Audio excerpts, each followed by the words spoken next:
Everyone, I am Kartika.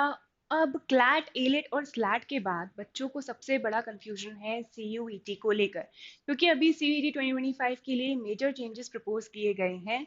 But वो changes क्या हैं, एंड जो बच्चे लॉ परस्यू करना चाहते हैं, 5 ईयर इंटीग्रेटेड प्रोग्राम में एडमिशन लेना चाहते हैं सीयूईटी के थ्रू, उनके लिए क्या क्या चेंजेस हैं जो अभी प्रपोज्ड हैं।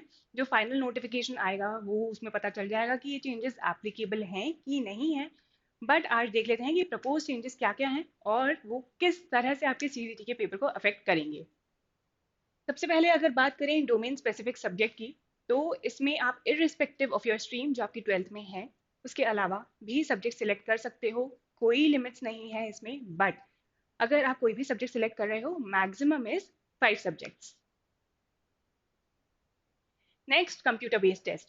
पहले सीयूईटी में दो टाइप से टेस्ट हुआ करते थे, एक कंप्यूटर बेस्ड टेस्ट होता था एंड पेन पेपर भी होते थे।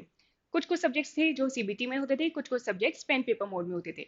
बट जो सब्जेक्ट्स पहले पेन पेपर मोड में हुआ करते थे, अब वो नहीं होंगे। अब सारे सब्जेक्ट्स के टेस्ट ही सीबीटी मोड में होंगे। उसके बाद जो सब्जेक्ट्स थे पहले वो 63 हुआ करते थे, अब 37 है। एंड जो मेजर सब्जेक्ट्स जो हटा दिए गए हैं इस बार, that is legal studies, fashion studies, tourism, entrepreneurship, teaching aptitude, engineering, graphics. सबसे बड़ा डाउट ही यही है कि अगर लॉ परस्यू करना था तो उसमें सबसे इंपॉर्टेंट होता था लीगल स्टडीज। बट अगर अब लीगल स्टडीज ही नहीं रहेगा तो एडमिशन कैसे मिलेगा 5 ईयर इंटीग्रेटेड प्रोग्राम के लिए।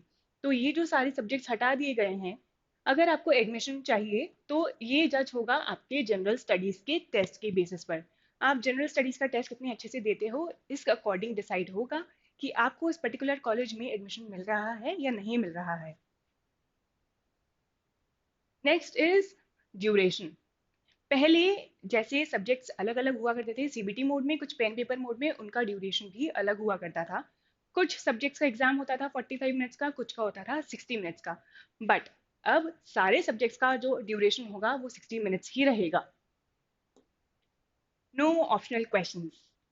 पहले जो सीयूईटी का पेपर होता था उसमें उसमें जो होता था कि कुछ क्वेश्चंस होते थे जो ऑप्शनल है। पहले जो सीयूईटी का पेपर होता था उसमें कुछ क्वेश्चंस ऑप्शनल होते थे। 10 क्वेश्चंस ऐसे होते थे कि you can leave them also. But अब ऐसा कुछ भी नहीं है। जो सारे क्वेश्चंस होंगे वो सारे कंपलसरी होंगे, आपको अटेम्प्ट करना होंगे। बट अब नेगेटिव मार्किंग भी होगी।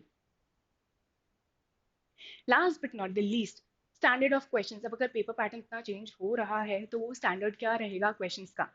तो जो सीयूईटी का स्टैंडर्ड रहेगा वो एनसीईआरटी लेवल ही रहेगा।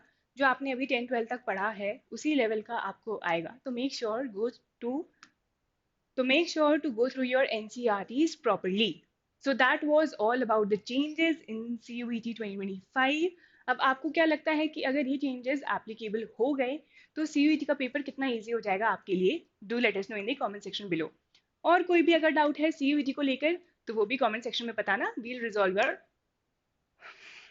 और अगर कोई और भी डाउट हो सीयूईटी को लेकर तो do let us know in the comment section below. We'll resolve all your queries.